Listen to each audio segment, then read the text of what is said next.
Hello, guys. Welcome back to another episode of the BlankOperative podcast. It is your host, Frogman Costa, and we have BlankOperative here today, also known as Bonnie. Hey, how you doing? Pretty good. Pretty good. You?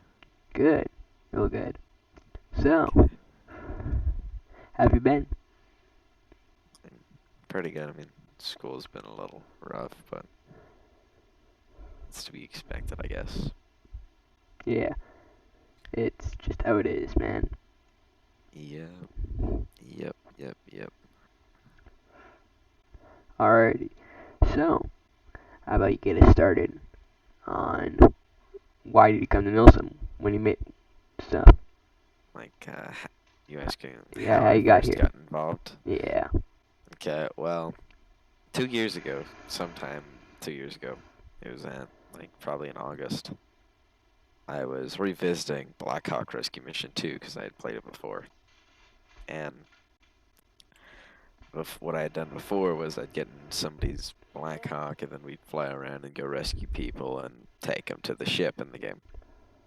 And so I just wanted to, you know, feel what that was like again in 2020. So I did. I got in a helicopter and I flew people to and from the ship. And then I came in contact with a person whose name is Aku. A lot of people know him, a lot of people don't. But I heard him talking about helicopters and stuff. And so I then asked him if he wanted to like make a group or something on helicopters, just a couple of people or something like that. And he said sure, and he said, "Do you want to do 160th SOAR?" And I said, "Yeah, why not?" And so that's where everything really started.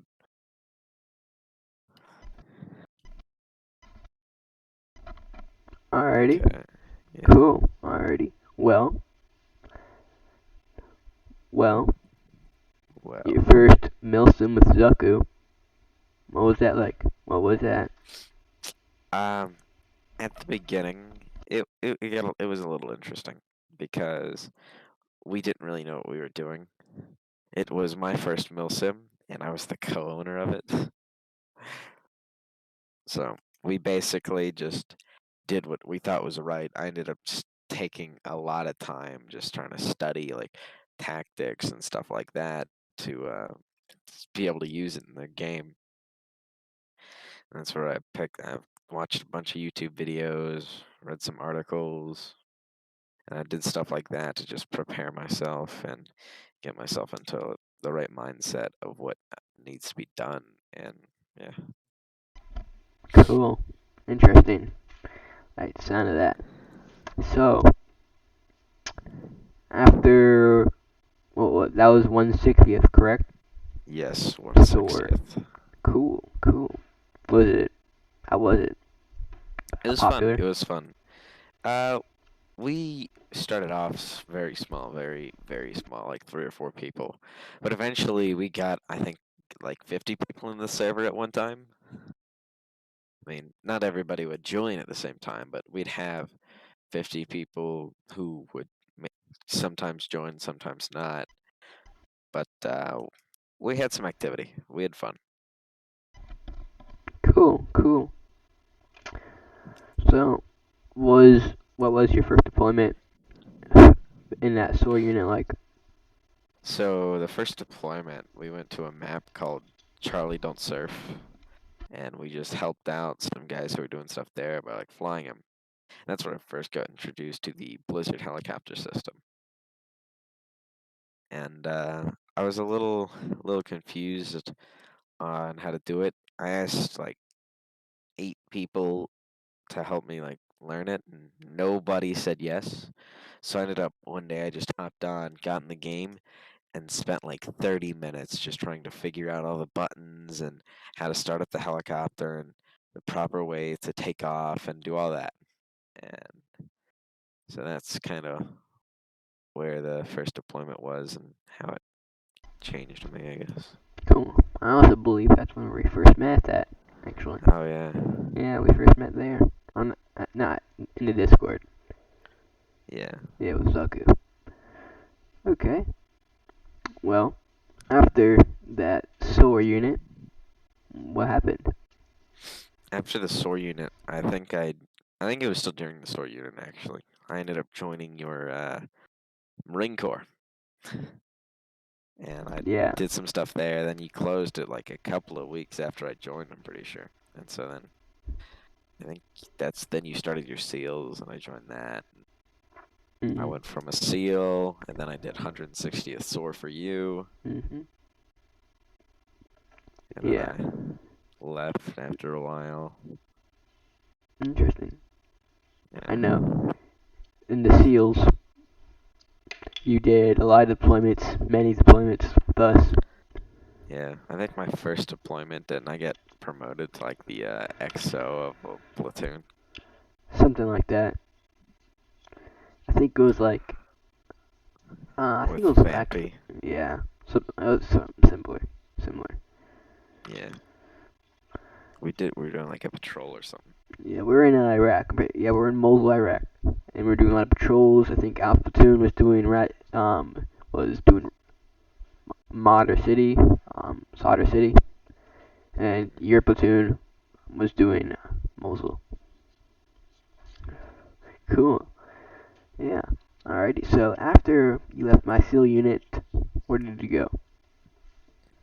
After the SEAL unit, I think I took a break. No, no. Yeah, I took a little break and just played like on my Xbox a bunch. And then I started to play.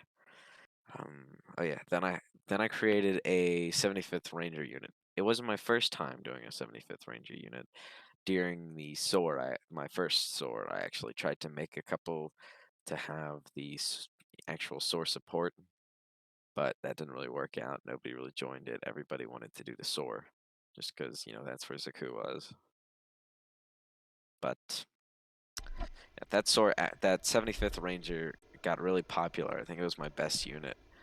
We would get 10, 20 people on like just whenever we'd do like a patrol or something, ops like that. Cool. Cool. Yeah. So if you were to, what would be the advice you give to future Milsim owners out there? To future Milsim owners, Yeah, unit owners. Yeah. even though you might not have many people in your group, stick with it, and more people will join eventually. Just perfect your craft and make it the Milsim appealing, and people will want to be a part of it. Cool. Cool. Alrighty. So going back to that Rangers, what was the first deployment in that Rangers like? Oh, the first deployment. It was a bit chaotic. At the time, I think we were still working at the actual full structure of the unit. And so it was just a bunch of people that we threw into. I think we had like 10 or so people there. And we just threw them all into like two or three fire teams. And we just ran around, killed, and cleared compounds really for our first deployment. That was the bulk of what we did. Cool. Cool. Cool. Yeah. I've seen him in action sometimes. It's pretty fucking badass. Mm. Yeah, I was in that map a few times. Cool. Um, what was that selection process like? The selection process. So it was actually, I mean, it was pretty easy to do for us at least. I mean, I think we had an application that you had to fill out, and once it was a very easy application, most people got accepted to it. And then there were like 3 or 4 trainings that you had to attend. And what we really had a problem with doing back then was we would have the trainings be sometimes 3 or 4 hours just because specific people couldn't get the grasp of something, and we would end up holding back like a majority of people just because one person kind of slowed them down from trying to figure out what they're trying to do. Interesting. Cool. Yeah. Well, that's how it is. I had the same experience when I Mm. made a units. Um, after Didn't Zaku become your co-owner?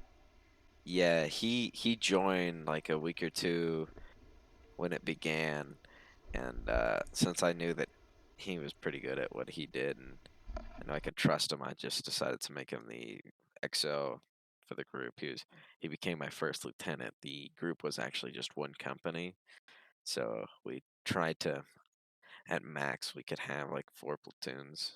We didn't really get each platoon filled out. I think we got like maybe one platoon fully equipped and put into squads, but we didn't really try to get a full organization like this person's in that squad and this person's in this squad.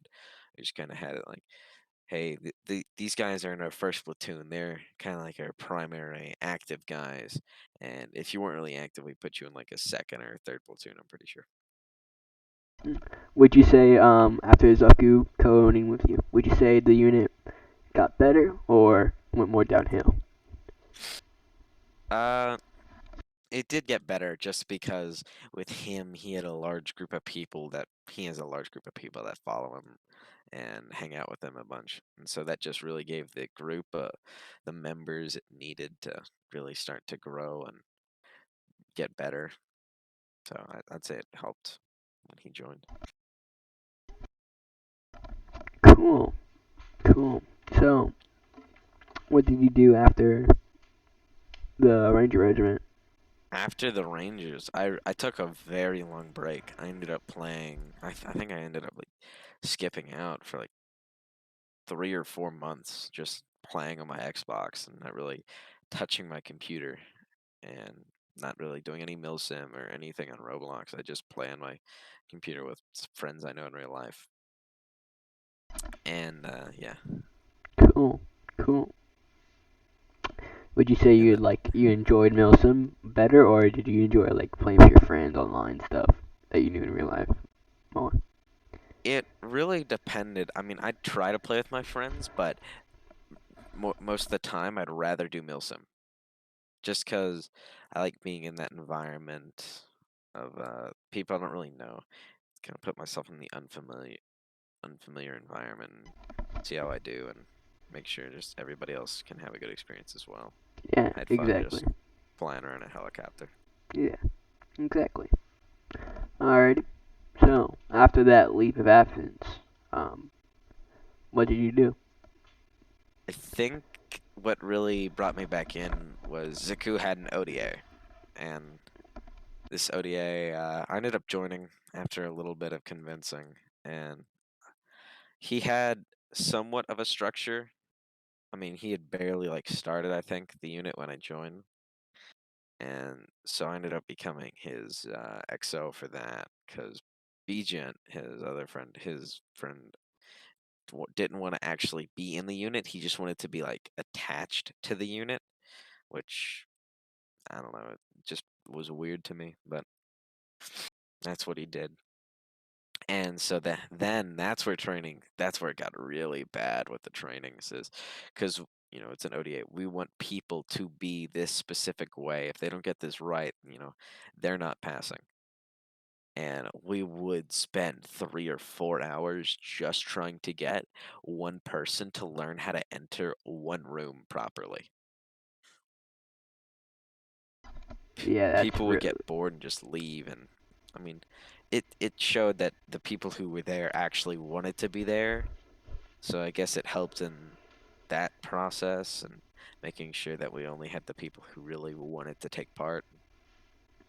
And I yeah, don't think we really did deployments. I mean, he ended up changing the group to a German group because I don't know, the ODA was doing fine. I think he got bored of the ODA huh? and he didn't want to like do the development for the ODA maps and stuff Hmm. because the only map that we used was a map with a runway that couldn't launch any aircraft. It was supposed to be like a heliport base, but I don't know. He had all the stuff for normal aircraft to land on it, which I complained about multiple times and asked him to change, but he never did. But uh, he ended up just adding like a town that was a little drive away, and so most of the time all we did was like trainings or sim ops. Nothing really where we'd go out into like a desert map. We may have done it a couple of times on like one of my maps, but it must have been like a very specific occasion that we actually do stuff. We didn't really do many actual ops. We did trainings and sim ops a lot. Yeah, that sounds interesting. Yeah. Yeah. Especially being on the computer, learning one thing for hours, for 4 hours straight. It's bad in the human mind and hurtful to the human eyes. Because you're just watching Yeah. the same thing over and over again and then being yelled at. And I know there's some dumb fucks out there, but come on, man. You gotta have some common sense. Yeah, I mean, it was horrible. We would tell people something, and then they'd finally get it after like 30 or 40 minutes. They'd understand what we're trying to tell them, and they'd do it. Because what we did, we didn't do multiple of similar type of rooms. Maybe 2 or 3 rooms would be the same or in similar aspects, but for the most part, we tried to make every room different to where we could teach people the different what you need to do in like the different types of rooms. And so we would finally get them past a specific type of room, and then they would completely do the same thing that they did for that room with the next room and the next room and the next room because we tried to make every room different. Interesting. Interesting. Okay. Well, that was the ODA. What happened after the ODA? After the ODA, Yeah. I think that's where I really got into. I think I got my new laptop and I really got into Arma 3. And I didn't really do much on Roblox after that. I mean, if I did something, it was not. I didn't do anything Milsim. I mean, I did a mafia with Zaku. I did a political party group with Zaku. And then I ended up transferring the ownership of that political party to him, and then it died, so. But yeah, after that, I didn't really do anything Milsim on Roblox, and I just started to get into Arma 3 more. I would just play single player and use the Zeus, and what I would do with Zeus is play Arma 3 like it was an RTS game. That's all I did in Arma 3, and I ended up getting like 600 hours in the game. Jesus. And yeah, Yeah. and I tried then Arma 3. I couldn't grasp it. I had too many, like, there's too many controls and plus the mods, and, like, you gotta memorize every single control. And I'm like, yeah, you do need to try to remember a lot of the controls, but after like your first 20 hours, I'd say you start to get it down. a little bit. But you gotta stick with it for the Arma 3, definitely. Yeah, it's very, very And mental.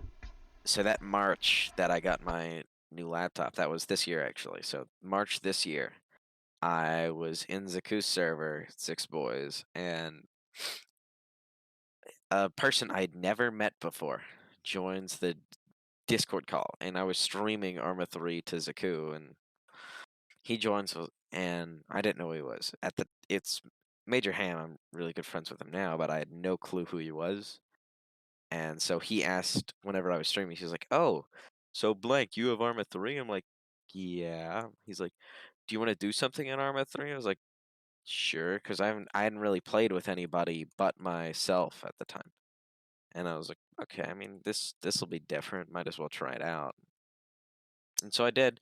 What we ended up doing was I got in the A164, the Wipeout, which is basically just the Arma 3's futuristic version of an A10.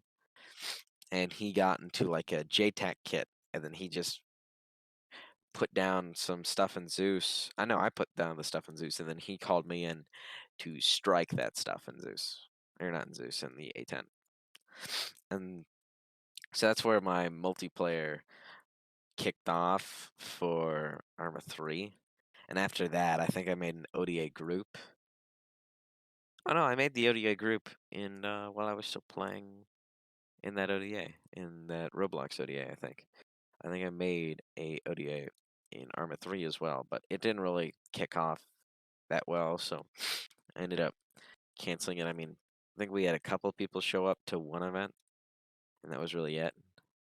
And I hosted. And the mission was all right, but we only had 2 to 3 people there, which kind of made the mission not as good as it would have been if we say we had like 4, 5, 6. But and then after that, I think I just started playing Arma 3 a lot more. Not with Major, just with a couple other people that I knew who had Arma 3. And after a while, I ended up getting back online with Major one more time. And then we ended up really having fun. And so we decided to just make like an Arma group. And the Arma group was called, what was it? Oh yeah, because we just closed it to an activity a while ago. It was called Retarded Goon Squad. And so I would either make a mission, or he would make a mission in Zeus, or we'd use MCC. But we just messed around in Arma 3 a lot and had a lot of fun doing that. And so we did that, and we really just started playing a lot. We played the entire summer. I think I played for like 800 hours in Arma 3 that summer. Just, I mean, we were playing it non-stop, day after day. We would go to sleep one night, and the first thing we'd do the next day is play Arma 3. And then we'd do that for like 4 or 5 hours at a time, take a break, maybe come back and do another 4 or 5 hours that day. So there were days that I played Arma 3 for like 10 hours. Jesus Christ. Yeah, I had Interesting. no life. Yeah. But Arma 3. I had fun. Yeah, I And can tell. then So, I went on vacation for 1 week, and activity died. I mean, I was gone for 7 days. I come back, one person shows up, and that's Major. It was, oof, it was bad. It was really bad. And we've been trying to get people active ever since like that vacation that I went on, and nobody would just get on. I mean, we could not get people to get back on. And so this, like, couple weeks ago, maybe last week or something, I don't know, we decided that we were just going to try it again and make a different group. And so this time we made Goons R Us, which is, I don't know if you can tell, but it's a parody of Toys R Us. It's kind of obvious though. yeah. And so that's what we're at now, and we're just trying to get people. I have an op made, but we haven't been able to do it just because we need four or 5 people for the op. And so we're just trying to get some more people in the server. If you have Armor 3 and you want to join, link in the description for the Discord server. But yeah. Alright, cool. By the way, you disconnected from the game? Don't worry, we're still talking on Discord. Oh, I disconnected. Hold on. Yeah, it's I'll fine. reconnect. But, yeah, nice. Yeah, Is that it? Are you all caught up, or? Yeah, I think that's everything. I mean, there's probably a bunch of stuff that I missed just because I couldn't remember it, It's but fine. that's everything I can remember. Alrighty. Well, and stuff. Okay, so the fast round. I'm gonna ask a few questions, a series of questions. You're gonna answer them best you can. You know how it is. Cool. Yeah. Alrighty. Yep. Favorite superhero. Favorite superhero? Iron Man. Alrighty. Favorite color. Orange. Alrighty. Favorite meal. Favorite meal? Cheeseburger with bacon. Cheeseburger with bacon. Favorite childhood memory. Favorite childhood memory? Ooh. Probably when I moved to the school I'm at now, and I met one kid, and we played Battlefield 4. I ended up buying the game, and he had the game. So one day we hopped on. Neither of us had mics. And so we just played by messaging each other through like the Xbox messaging thing that that you can use. And that's how we talked to each other. And I had so much fun. Interesting. Cool. Real cool. Alrighty. Daily routine. Daily routine. Wake up, get dressed, go downstairs, eat something, come back upstairs, brush my teeth, deodorant, and then get ready for do my lunch, and go to school, I guess. And that's what I do during the week. And I take a shower the night before, so. Cool. Cool. Alrighty. Favorite gun. Favorite gun? M4 A1 Block 2. Okay. Favorite special operations unit. 160th SOAR. Yeah, fucking overrated. Alrighty. And last question. If you were to go into a jungle for a year with a rifle, let's say just one rifle and a chest rig, what brand would the chest rig be, and what rifle would you bring? You can only bring 3 mags. 30 mags? Okay. Yeah, probably just like a Cry Precision JPC or one of their light rigs that don't have any body armor. And for the rifle, I'm gonna have to go M4. I mean, I could go AK, but I'm not really familiar with the platform, so it wouldn't really be a good choice for me going into the jungle with the weapon that I'm unfamiliar with. Alright, cool. Well, thank you for coming out. Thank you for spending your Yeah, time here. it Stuff. was a pleasure Yeah. being here. Yeah. You're welcome. Yeah.